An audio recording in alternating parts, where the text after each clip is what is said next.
If you've ever looked in the mirror and thought you should be further ahead in life, keep looking. You are the reason. I saw a LinkedIn post starting with this statement and it ruffled my feathers. I'm not even gonna speak about the fact that sometimes it's really not your fault and life can get in the way. I covered that in my comments to the post.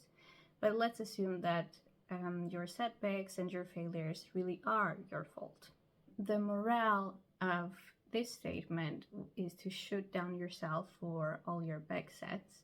I don't think there's anything wrong with taking responsibility for your life and for your actions, but what this post preaches is a hostile attitude towards yourself, which can have a detrimental impact on your ability to take matters in your hands. And here's why.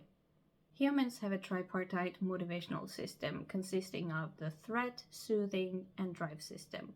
When you have a hostile attitude towards yourself, you're voluntarily activating the threat system, which actually operates automatically, giving you very little time or barely any time to reflect on the situation, to analyze the situation. Because from an evolutionary perspective, it has had a vital role in our survival. Whenever we saw any kind of danger, we were thrown into an action, running from the scene, running for our lives. So considering this, you don't really get to focus on anything else but the danger and the threat. And that's why the threat system manifests itself through rash decisions and avoidance. So instead of hitting the nail on the head and facing your problems to solve them, you are thrown into an escape mode. If you don't have a support system, that is a network of people who will be there to tell you, you got this, activating your threat system voluntarily on your own is even more detrimental to you. So what should you do instead? Instead, you should practice self-compassion, and here's why.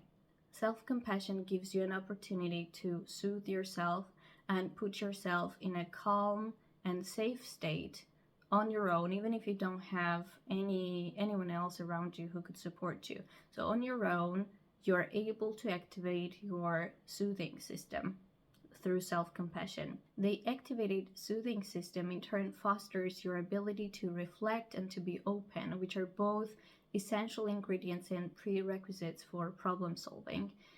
Another important nugget from compassion-focused therapy is that your threat and soothing system cannot be active at the same time simultaneously, meaning that if you voluntarily activate your soothing system through self-compassion and through being there for yourself, you are in a way protecting yourself from the feelings of shame and self-criticism, which are congruent with the threat system.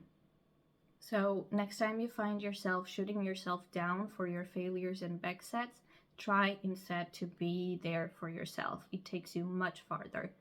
And by the way, self-compassion as a term was coined and popularized by psychology researcher Christine Neff, who defines self-compassion as your ability to take care of yourself when you fail or when you're not feeling good. So when you look in the mirror, care for yourself instead. I am an empathy researcher, and each Tuesday I post about empathy and compassion. Follow if you're interested.